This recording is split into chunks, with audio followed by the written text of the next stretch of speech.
50 years now, advocated for an excellent public school system where all children are valued. Together with the student organizers of today and all of the organizations that are here, we're helping to lead an effort to protect public schools from school censorship. You can follow us on Twitter at IDRA EDU. I'm here today, though, not only as an advocate and organizer, but I'm also here as a mother of a 1.5-year-old who was born into a world that feels like it's falling apart. She's a pandemic baby. And born in a state that will target and terrify parents of trans children for simply loving and validating their babies for the miracles that they are, instead of targeting poverty or the child abuse in our foster care system.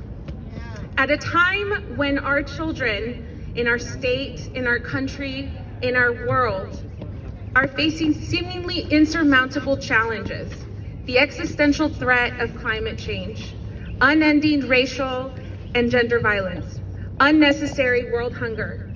A book is not only a friend, but as Maya mentioned earlier, it is a lifeline.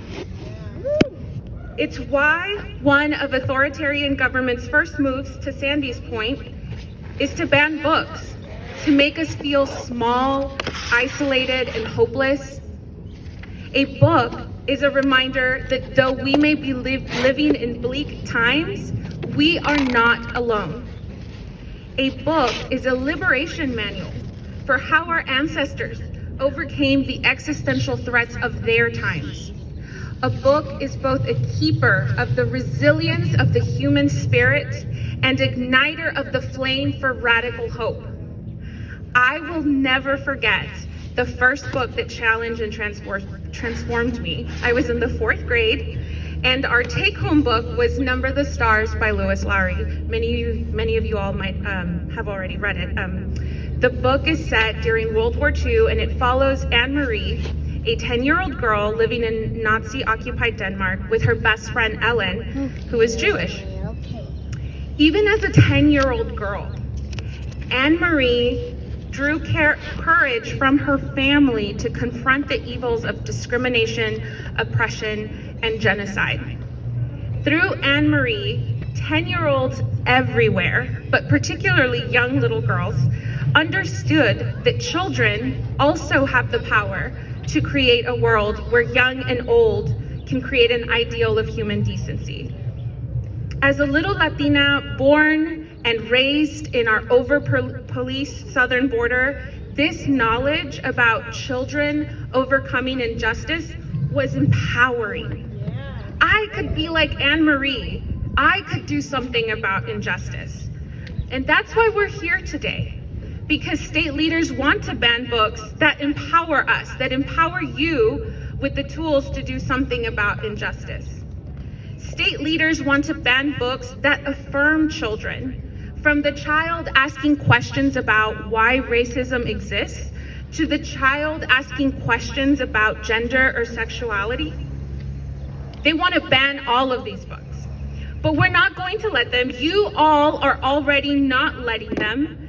And I want to speak specifically to the young people here today. Young people, you are a part of a long lineage of change makers.